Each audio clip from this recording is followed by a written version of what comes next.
നമസ്കാരം. Indian people ടിവിയിലേക്ക് സ്വാഗതം. ഞാൻ രൂപേഷ്. പ്രധാന വാർത്തകൾ. വിരുദ്ധാഭിപ്രായങ്ങൾ സർക്കാരിനെ അലോസരപ്പെടുത്തുന്നില്ലെന്ന് മുഖ്യമന്ത്രി. വിജയിയുടെ കരൂർ റാലിക്കിടെയുണ്ടായ അപകടം, നേതാക്കൾക്കെതിരെ കേസെടുത്തു.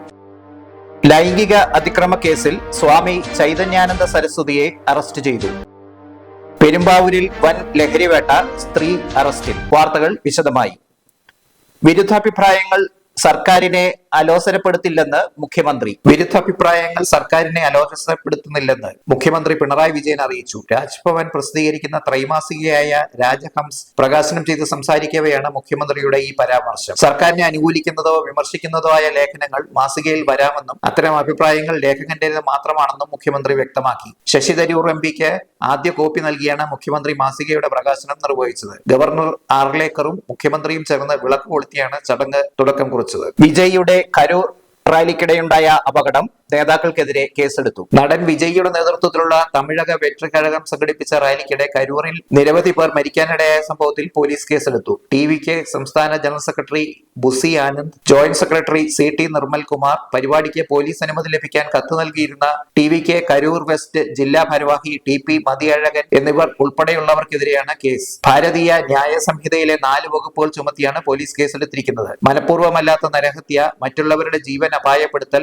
ഉത്തരവാദിത്തപ്പെട്ടവർ നൽകിയ ഉത്തരവുകൾ പാലിക്കാതിരിക്കുക, പൊതുമുതൽ നശിപ്പിക്കൽ എന്നിവ ചുമത്തിയെന്നാണ് വിവരം. അതേസമയം വിജയ് ചെന്നൈയിലെ വീട്ടിലാണുള്ളത്. വീടിന് ഉള്ളിൽ CRPF-ഉം പുറത്ത് തമിഴ്നാട് പോലീസുമാണ് സുരക്ഷാ ചുമതലയിലുള്ളത്. മരിച്ചവരുടെ കുടുംബത്തിന് പ്രധാനമന്ത്രി 2 ലക്ഷവും മുഖ്യമന്ത്രി M.K. സ്റ്റാലിൻ 10 ലക്ഷവും ടി.വി.കെ അധ്യക്ഷൻ നടൻ വിജയ് 20 ലക്ഷവും പ്രഖ്യാപിച്ചിട്ടുണ്ട്. തമിഴ്നാട് സർക്കാർ ജുഡീഷ്യൽ അന്വേഷണവും പ്രഖ്യാപിച്ചിട്ടുണ്ട്. അതേസമയം കരൂർ സംഭവത്തിൽ അനുശോചനം രേഖപ്പെടുത്തിക്കൊണ്ട് ചേംബർ ഓഫ് കൊമേഴ്സിന്റെ നേതൃത്വത്തിൽ നാളെ തമിഴ്നാട്ട് സംസ്ഥാന വ്യാപകമായി ഹർത്താൽ ആചരിക്കാൻ ആഹ്വാനം ചെയ്തിട്ടുണ്ട്. ലൈംഗിക അതിക്രമ കേസിൽ സ്വാമി ചൈതന്യാനന്ദ സരസ്വതിയെ അറസ്റ്റ് ചെയ്തു. ലൈംഗിക അതിക്രമ കേസിൽ ഒളിവിൽ കഴിഞ്ഞു വന്ന സ്വാമി ചൈതന്യാനന്ദ സരസ്വതിയെ ദില്ലി പോലീസ് അറസ്റ്റ് ചെയ്തു. പട്യാല ഹൌസ് കോടതി ഇയാളുടെ മുൻകൂർ ജാമ്യാപേക്ഷ തള്ളിയതിനെ തുടർന്നാണ് ഇന്ന് പുലർച്ചെ 4 മണിയോടെ ആഗ്രയിലെ ഹോട്ടലിൽ നിന്നും ചൈതന്യാനന്ദ സരസ്വതി എന്ന ഡോക്ടർ പാർത്ഥസാരഥിയെ അറസ്റ്റ് ചെയ്തത്. ശൃംഗേരി മഠത്തിന് കീഴിൽ തെക്കൻ ദില്ലിയിലെ വസന്ത് കുഞ്ചിൽ പ്രവർത്തിക്കുന്ന Shri Sharada institute of Indian മാനേജ്മെന്റിൽ പോസ്റ്റ് ഗ്രാജുവേറ്റ് ഡിപ്ലോമയ്ക്ക് സ്കോളർഷിപ്പിൽ പഠിക്കുന്ന സാമ്പത്തികമായി പിന്നാക്കം നിൽക്കുന്ന 17 പെൺകുട്ടികളാണ് സ്ഥാപനത്തിന്റെ ഡയറക്ടറായ ചൈതന്യാനന്ദ സരസ്വതിക്കെതിരെ പരാതി നൽകിയിരുന്നത്. മോശം അർത്ഥം വരുന്ന ടെക്സ്റ്റ് മെസ്സേജുകൾ അയക്കുക, ലൈംഗിക ചുവയോടെ സംസാരിക്കുക, ശരീരത്തിൽ സ്പർശിക്കുക എന്നീ പരാതികളാണ് പെൺകുട്ടികൾ പരാതിയിൽ പറഞ്ഞിരുന്നത്. 32 പെൺകുട്ടികളുടെ മൊഴിയാണ് പോലീസ് രേഖപ്പെടുത്തിയിരുന്നത്. പെരുമ്പാവൂരിൽ വൻ ലഹരിവേട്ട, സ്ത്രീ അറസ്റ്റിൽ. പെരുമ്പാവൂരിലെ വ്യാപാര സ്ഥാപനത്തിൽ നിന്ന് 66.4 ഗ്രാം ഹെറോയിനും 9,30,000 രൂപയും പിടികൂടി. ഒരു സ്ത്രീ അറസ്റ്റിലായി. ഭായ് കോളനിയിൽ ഫാത്തിമ സ്റ്റോഴ്സ് എന്ന വ്യാപാര സ്ഥാപനം നടത്തിവരുന്ന 47-കാരിയായ കാരോത്തുകുടി സലീനയാണ് പിടിയിലായത്. 8 പെട്ടികളിലായാണ് ഹെറോയിൻ ഇവിടെ നിന്നും കണ്ടെത്തിയത്. നോട്ട് എണ്ണുന്ന യന്ത്രവും ഇവിടെ നിന്ന് ലഭിച്ചിട്ടുണ്ട്. പോലീസും എക്സൈസും നാർക്കോട്ടിക് കൺട്രോൾ ബ്യൂറോയും സംയുക്തമായാണ് പരിശോധന നടത്തിയത്. ചില്ലറ വിൽപ്പനക്കാർക്കായി ലഹരി എത്തിച്ചു നൽകുന്ന കേന്ദ്രമായാണ് വ്യാപാര സ്ഥാപനം പ്രവർത്തിച്ചു വന്നിരുന്നതെന്നാണ് കരുതുന്നത്. ധരാലി ദുരന്തം, കാണാതായവർ മരണപ്പെട്ടതായി ആഭ്യന്തര മന്ത്രാലയം പ്രഖ്യാപിച്ചു. ഉത്തരാഖണ്ഡിലെ ധരാലി ദുരന്തത്തിൽ കാണാതായ 67 പേരെ മരണപ്പെട്ടതായി കേന്ദ്ര ആഭ്യന്തര മന്ത്രാലയം പ്രഖ്യാപിച്ചു. സാധാരണയായി കാണാതായി 7 വർഷം കഴിഞ്ഞ ശേഷമാണ് മരിച്ചതായി പ്രഖ്യാപിക്കുക പതിവുള്ളൂ. പക്ഷേ ദുരന്തം നടന്ന 52 ദിവസം പിന്നിട്ടിട്ടും ഒരു വിവരവും ലഭ്യമാകാത്തതിനാലാണ് ഇവരുടെ ആശ്രിതർക്ക് സഹായം ലഭ്യമാക്കാൻ ബന്ധുക്കളുടെ അഭ്യർത്ഥന പ്രകാരം ഇവർ മരണപ്പെട്ടതായി കേന്ദ്ര ആഭ്യന്തര മന്ത്രാലയം പ്രഖ്യാപിച്ചത്. 2.5 വയസ്സുകാരിയുടെ അരുംകൊലയ്ക്ക് പിന്നിൽ അമ്മയുടെ വഴിവിട്ട ബന്ധമെന്നതിന് തെളിവായി വാട്സ്ആപ്പ് ചാറ്റുകൾ. 2.5 വയസ്സുകാരിയുടെ അരുംകൊലയിലേക്ക് നയിച്ചത് അമ്മയുടെയും അമ്മാവന്റെയും വഴിവിട്ട ബന്ധമെന്ന വാട്സ്ആപ്പ് ചാറ്റുകൾ. തിരുവനന്തപുരം ബാലരാമപുരത്ത് കിണറ്റിൽ മരിച്ച ശ്രീനന്ദയുടെ കൊലപാതകത്തിലാണ് വാട്സ്ആപ്പ് ചാറ്റുകൾ നിർണായക വഴിത്തിരിവായത്. അമ്മാവൻ ഹരികുമാറിന് കുട്ടിയുടെ അമ്മ ശ്രീധുവിനോടുണ്ടായിരുന്ന വഴിവിട്ട താല്പര്യമാണ് കുഞ്ഞിന്റെ ജീവനെടുത്തത്. കുട്ടി തങ്ങളുടെ വഴിവിട്ട ബന്ധത്തിന് തടസ്സമാണെന്ന് കരുതി അമ്മാവൻ ഹരികുമാറാണ് കുട്ടിയെ കിണറ്റിലെറിഞ്ഞ് കൊലപ്പെടുത്തിയതെന്നാണ് വാട്സ്ആപ്പ് ചാറ്റുകൾ വ്യക്തമാക്കിയത്. കുഞ്ഞിനെ കൊല്ലുന്നതിന് ഏതാനും സമയം മുമ്പ് കുട്ടിയുടെ അമ്മ ശ്രീധുവിനോട് അമ്മാവൻ ഹരികുമാർ മുറിയിലേക്ക് വരാൻ ആവശ്യപ്പെട്ടെങ്കിലും കുട്ടി കൂടെയുള്ളതിനാൽ വരാനാവില്ലെന്ന് വാട്സാപ്പിൽ മറുപടി അയക്കുകയായിരുന്നു. ഇതോടെ ക്ഷുഭിതനായ ഹരികുമാർ ഉറങ്ങിക്കിടന്നിരുന്ന കുട്ടിയെ എടുത്ത് കിണറിന് സമീപത്തേക്ക് വന്നു. ഈ സമയം വീടിന് പുറത്തെ ശുചിമുറിയിലേക്ക് പോയി മടങ്ങുകയായിരുന്ന ശ്രീതു കുട്ടിയെ എവിടെ കൊണ്ടുപോകുന്നു എന്ന് ചോദിച്ചതിന് ഇന്നത്തോടെ ഇതിന്റെ ശല്യം തീരും എന്ന ഹരികുമാർ മറുപടി പറഞ്ഞിരുന്നതായി റിമാൻഡ് റിപ്പോർട്ടിൽ പറയുന്നുണ്ട്. കുട്ടിയെ കിണറ്റിലെറിഞ്ഞ ശേഷം ഹരികുമാർ വീട്ടിൽ കരുതി വെച്ചിരുന്ന പെട്രോൾ ഒഴിച്ച് കിടക്ക കത്തിച്ചിരുന്നു. ജനുവരി 30 രാവിലെയാണ് കുട്ടിയെ കിണറ്റിനുള്ളിൽ മരിച്ച നിലയിൽ കണ്ടത്. ഇന്നലെ പാലക്കാട് കൊഴിഞ്ഞാമ്പാറിൽ നിന്ന് അറസ്റ്റ് ചെയ്ത ശ്രീധുവിനെ പോലീസ് കോടതിയിൽ ഹാജരാക്കി റിമാൻഡ് ചെയ്തു. മലപ്പുറത്ത് കാർ മരത്തിലിടിച്ച് അപകടം, 2 പേർ കൂടി മരിച്ചു. മലപ്പുറത്ത് കാർ മരത്തിലിടിച്ചുണ്ടായ അപകടത്തിൽ 2 പേർ കൂടി മരിച്ചു. ചെല്ലക്കുടി സ്വദേശികളായ കുഞ്ഞി മുഹമ്മദ്, മകൾ താഹിറ എന്നിവരാണ് മരിച്ചത്. ഇന്നലെ പുലർച്ചെയായിരുന്നു അപകടം നടന്നത്. കുഞ്ഞി മുഹമ്മദിന്റെ ഭാര്യ മൈമൂന ഇന്നലെ മരണപ്പെട്ടിരുന്നു. വണ്ടൂരിന് സമീപം കൂരാട് വെച്ചാണ് അപകടമുണ്ടായത്. വാഹനത്തിൽ ആകെ 5 പേരാണ് ഉണ്ടായിരുന്നത്. 2 പേർ ചികിത്സയിലാണ്.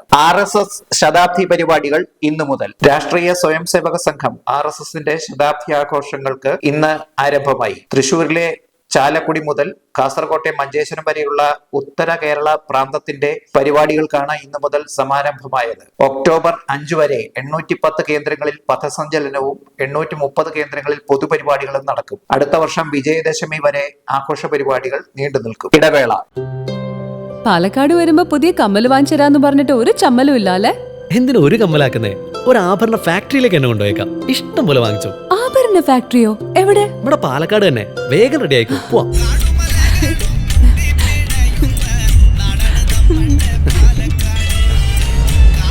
ഒരുപാട് ട്രഡീഷൻസ് ഉള്ള നാടാ പാലക്കാട്. ട്രഡീഷണൽ കളക്ഷൻസ് എനിക്ക് ഭയങ്കര ഇഷ്ടാ. എന്താ തിളക്കല്ലേ? പാലക്കാടിന്റെ കാര്യം പറഞ്ഞ പാലക്കാമലയുടെ കാര്യമല്ല. പാലക്കാമല മതി. എന്താ സ്റ്റൈല്? അമ്മേ, ഞങ്ങള് പാലക്കാട്ടെ ആഭരണ ഫാക്ടറി കാണാൻ പോവാ. അതമ്മേ, നമ്മുടെ സ്റ്റേഡിയം ബസ് സ്റ്റാൻഡിൽ നിന്ന് സുൽത്താൻപേട്ടിലേക്ക് പോകുമ്പോ ഒരു 50 മീറ്റർ കഴിയുമ്പോ റൈറ്റ് സൈഡിൽ കാണാം.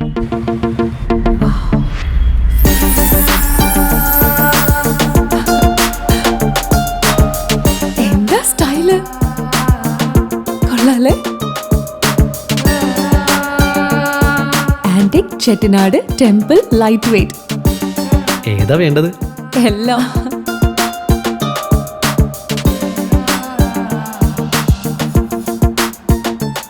ആഭരണ ഫാക്ടറി സൂപ്പർ അല്ലേ? Trinity super. കേരളത്തിലെ ഏറ്റവും വലിയ ഹോൾസെയിൽ ജ്വല്ലറിയായ ട്രിനിറ്റി ഗോൾഡിന്റെ പാലക്കാട് ഷോറൂമിൽ നിന്ന് 100% 916 HUID സ്വർണ്ണാഭരണങ്ങൾ ഇനി നിങ്ങൾക്കും തൃശൂരിലെ അതേ ഫാക്ടറി വിലയിൽ സ്വന്തമാക്കാം. Trinity gold, near stadium bus stand, Palakkad. വാർത്തകൾ തുടരുന്നു. ഹൈടെക് കോപ്പിയടി, സഹായിയെ കണ്ടെത്താൻ നീക്കം സജീവം. PSC പരീക്ഷയിൽ ഹൈടെക് രീതിയിൽ കോപ്പിയടിച്ച സംഭവത്തിൽ സഹായിയെ കണ്ടെത്താൻ നീക്കം സജീവം. കണ്ണൂർ പെരളശ്ശേരി സ്വദേശി NP മുഹമ്മദ് സഹദിനെയാണ് ഇന്നലെ പിടികൂടിയത്. പയ്യാമ്പലം സർക്കാർ ഹയർ സെക്കൻഡറി സ്കൂളിലെ പരീക്ഷാ കേന്ദ്രത്തിലായിരുന്നു കോപ്പിയടി. സെക്രട്ടേറിയറ്റ് അസിസ്റ്റന്റ് പരീക്ഷ നടക്കവേ ഷർട്ടിന്റെ കോളറിൽ ഘടിപ്പിച്ച മൈക്രോ ക്യാമറ വഴി ചോദ്യങ്ങൾ പുറത്തേക്ക് നൽകി ഹെഡ്സെറ്റിലൂടെ ഉത്തരങ്ങൾ ശേഖരിച്ചാണ് ഇയാൾ കോപ്പിയടി നടത്തിയത്. വിജിലൻസ് പരിശോധനയ്ക്കിടെയാണ് ഇത് പൊളിഞ്ഞത്.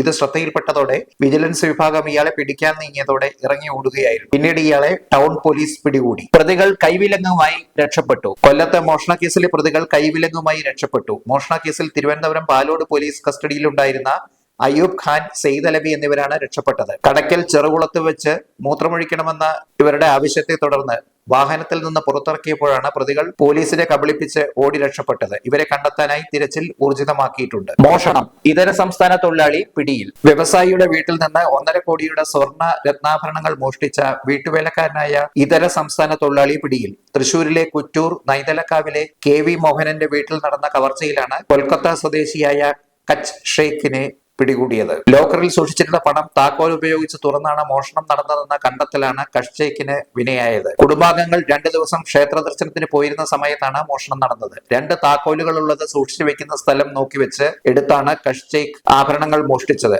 നാട്ടിൽ പോകുമ്പോൾ കൊണ്ടുപോകാനായി ഈ ആഭരണങ്ങൾ കവറിലാക്കി കോഴിക്കോടിനരികിൽ ഭദ്രമായി കുഴിച്ചിട്ട നിലയിലാണ് കണ്ടെത്തിയത്. വ്യാജ ആത്മഹത്യാ കഥ മെനഞ്ഞ് നാടുവിട്ട തട്ടിപ്പ് കേസിലെ പ്രതിയായ യുവതിയെ കണ്ടെത്തി അറസ്റ്റ് ചെയ്തു. പുഴയിൽ ചാടി മരിച്ചെന്ന് കരുതിയിരുന്ന വ്യാജ സ്വർണം പണയപ്പെടുത്തി പണം തട്ടിയ യുവതിയെ 23 വർഷങ്ങൾക്ക് ശേഷം കണ്ടെത്തി അറസ്റ്റ് ചെയ്തു. കോഴിക്കോട് ചെറുവണ്ണൂർ സ്വദേശിയായ 30-കാരി വർഷയെയാണ് തൃശൂരിൽ നിന്ന് ഫറോക്ക് പോലീസ് അറസ്റ്റ് ചെയ്തത്. ഫറോക്ക് സൗഭാഗ്യ ഫിനാൻസിയേഴ്സിൽ നിന്ന് 226.5 ഗ്രാം വ്യാജ സ്വർണം പണയം വെച്ച് 9,10,000 രൂപയാണ് വർഷ കൈക്കലാക്കിയിരുന്നത്. കൂടാതെ നിരവധി പേരിൽ നിന്ന് വലിയ തുകകൾ യുവതി കടം വാങ്ങുകയും ചെയ്തിരുന്നു. കടം കൊണ്ടും കേസുകൊണ്ടും കുടുക്കിലായതോടെ വ്യാജ ആത്മഹത്യാ കഥ സൃഷ്ടിച്ച് വർഷ നാട് വിടുകയായിരുന്നു. മരിക്കാൻ പോകുന്നതായി കുറിപ്പെഴുതി വെച്ച ശേഷം അറപ്പുഴ പാലത്തിന് സമീപം സ്കൂട്ടർ വെച്ച് ഫോണും സിം കാർഡും പുഴയിൽ ഉപേക്ഷിച്ച ശേഷം സ്ഥലം വിടുകയായിരുന്നു. എറണാകുളം, തൃശൂർ, പാലക്കാട് എന്നിവിടങ്ങളിൽ ധനകാര്യ സ്ഥാപനങ്ങളിൽ ജോലി ചെയ്തു വരികയായിരുന്നു ഇവർ.